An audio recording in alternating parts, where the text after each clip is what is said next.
guys, welcome to Arc Knowledge. Today we're going to be talking about right triangles. Right triangles are very important in the field of geometry and mathematics because they have unique properties. We can see in this top right triangle, we have a 90-degree angle, which is denoted by this sign right here. And this is known as the hypotenuse, this side length, and it's always opposite of the hypotenuse. We also have side lengths that we are calling A and B, and these are opposite of denoted angles, which we labeled as A and B as well. So this angle B is opposite of the side length B. We also have two special case triangles known as the 30-60-90 and the 45-45-90. And these are important because they actually give us proportions if we know that they are 30-60-90 triangles for the side lengths.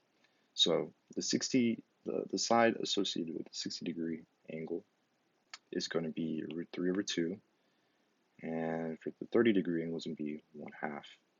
The hypotenuse is 1 in this case, so let's say hypothetically we have just a value h for the hypotenuse. We're going to know that the value of this side length opposite of the 30 is going to be h over 2, and the side length opposite of the 60-degree is going to be root 3 times h over 2.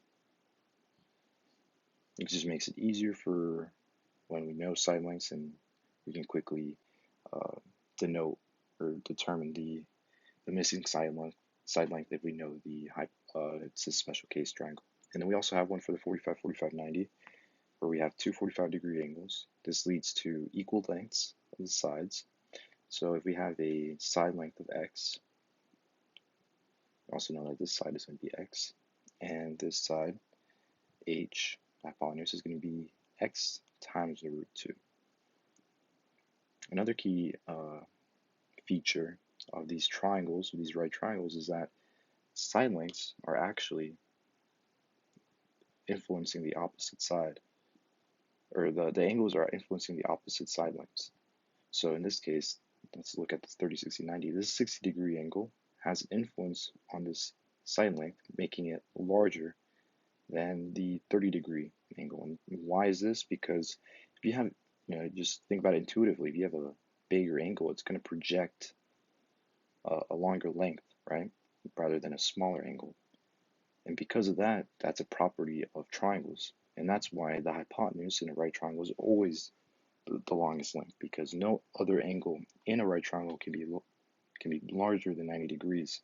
So in this case, if you were to note this side as A, B, and let's just keep the hypotenuse as h, we know that h is always going to be the largest side, and then it's going to be followed by the second largest angle, or the side opposite of the second largest angle, which in this case is going to be A. And then B is actually the smallest in this case because it's opposite of the smallest angle. And so that's a good thing to note and to keep in mind, is that you're always going to be dealing with side lengths, and a quick way to check your work is to see if the side lengths make sense with the angles you have. Let's take a look at some key trigonometric equations. If we were given this angle up here, and we call this angle A, this angle B, side length is going to be A, this side length down here is going to be B, and we have the hypotenuse, which is C. We actually know these equations that can give us relationships for all the properties, or all the components in right triangles, or any triangle actually, and we can remember it by this acronym called Sohcahtoa. So this sine of theta equation is, if we look at the sine of the theta of an angle, it's going to be equal to the opposite over the hypotenuse. So let's say we're looking at this angle A. We can actually create sine of this angle A is equal to sine length A, because it's the opposite of that angle, over the hypotenuse, which is C. We also have a relationship for cosine.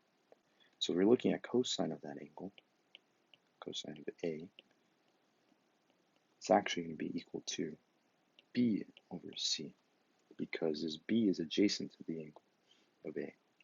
And then tangent of A is equal to A over B.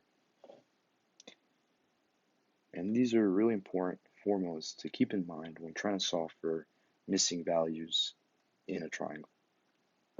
If we know both side lengths, if we know 2 of the 3 side lengths, an even more convenient equation, so that we don't have to use angles, we don't have to use our calculators, is using the Pythagorean theorem. And the Pythagorean theorem is very useful because it looks at the relationship between the side lengths and hypotenuse. So a squared plus b squared is equal to c squared. And this equation you can use if you know the 2 side lengths and you don't know hypotenuse, or if you know the hypotenuse of one of the side lengths, and you can solve for the missing side. So now let's take a look at some problems. Let's say you're given this triangle, this angle, it's 20 degrees. This is, let's call this angle B. It's going to be side length B, and you know that this side length, actually let's give the hypotenuse a side length of 10. You don't know this side length of A. How do we solve for all these missing values? B angle, A side length, and a B side length. The first and the easiest thing to solve for is actually angle B. And the reason why it's so easy is because if we know the properties of a triangle, we know that all the internal angles have to sum up to 180. So if we know 180 has to be equal to 90 degrees, which we know that it's a right triangle, plus 20 degrees plus B. Alright, solving for B, we can get that B is equal to 70 degrees. And that's how we get B. Now, to solve for the missing side lengths, something that I like to recommend is for you to use values that you were given, right? Because hypothetically, let's say if you were solving B and you messed up, because you're using that value to solve for another missing value, but that value that you solved initially is wrong, like if this 70, you solved it incorrectly, that's going to impact the other values that you're solving for. So we can keep solving values with given values that we know from the problem. That's going to make our whole workload a lot more accurate to account for any mistakes we do along the way. So if we can keep using this 20, this 10, and the 90 degree to solve for the missing values, that's a lot better. So let's do that. So how can we solve for B? Well, we can actually use this 20 degree angle, and if you remember the cosine equation, cosine of an angle theta is equal to adjacent over hypotenuse. All right, so cosine 20 degrees in this case is equal to B over 10. Now, if we want to isolate B, we can multiply by 10, right? We get 10 cosine 20 is equal to B. Now, using our calculators, make sure that you are in degree mode because we're dealing with degrees, which is very important. So when you input the cosine of 20 times 10, we get roughly 9.40, and you round it to the nearest hundredth. Okay, so that's how we solved for B. Now that we know this value as well, 9.40, now we're solving for A. We know B and the hypotenuse. we can use the Pythagorean theorem. So let's say 9.40 squared plus a squared is equal to 10 squared. A squared is equal to 10 squared minus 9.40. Okay, meaning A is equal to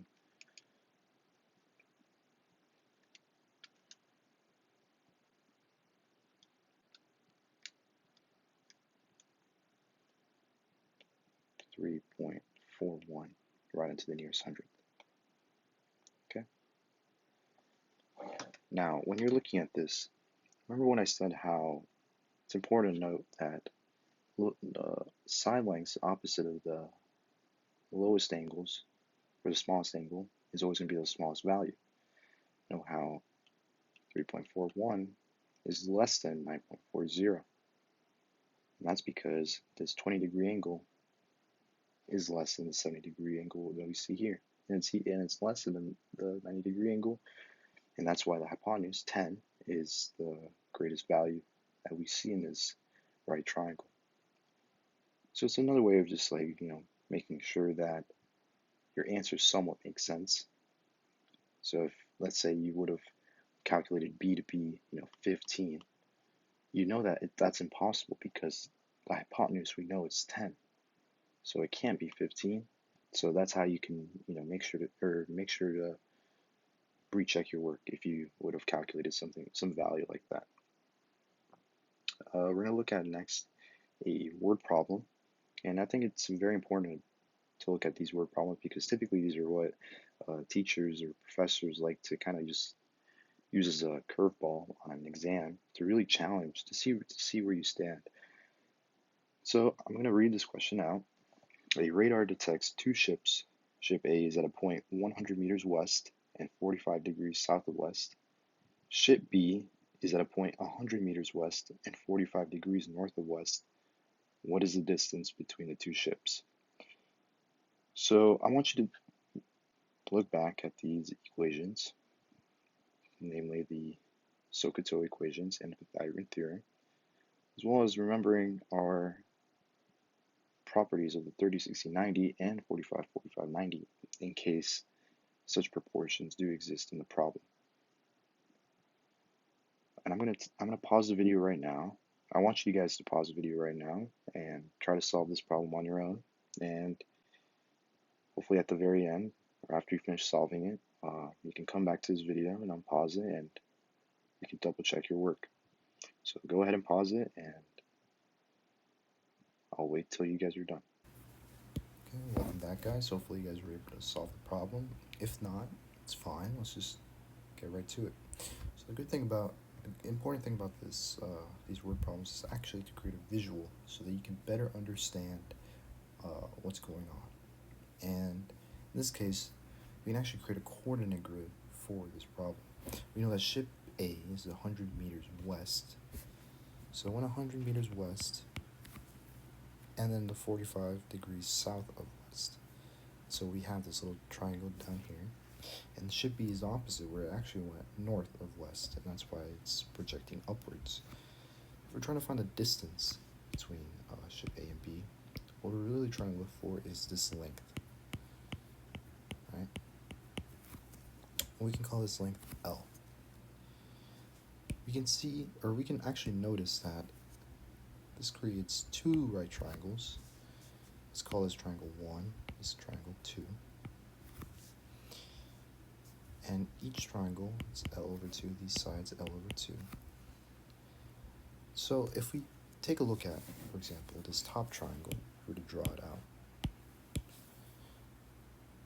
there's a very interesting property you can take advantage of because, as you see, we have a 45, 45, 90 triangle. And we know that these side lengths are equal. If we know that these side lengths are equal, and we know that this side length is 100, we know that this side length is 100 as well. And we're trying to solve for L, right? L is actually equal to 2 times L. Or 2 times x, sorry. 2 times x in this case. So, if you were able to use the 45, 45, 90, you quickly could have figured out that the length between them is 200. Now, if you didn't use that exactly, instead you just solve for the side lengths, we can also do that. So let's say you still at least acknowledge that you could solve for this value. Okay. We could have used tangent of 45 is equal to 100 of 100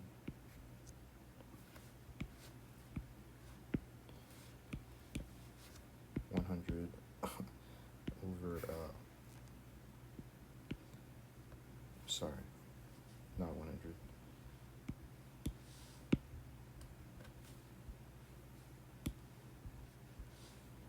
X over 100, right? Because it's tangent is equal to opposite over adjacent.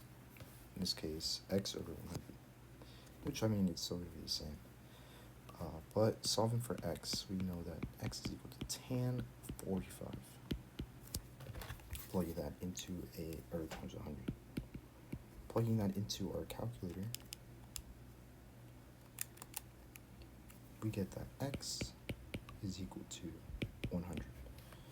So now we know that x is equal to 100, and we're trying to find for basically this whole length, right?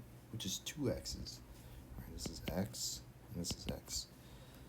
So L is equal to 2x. We plug x in, we get that L is equal to 200.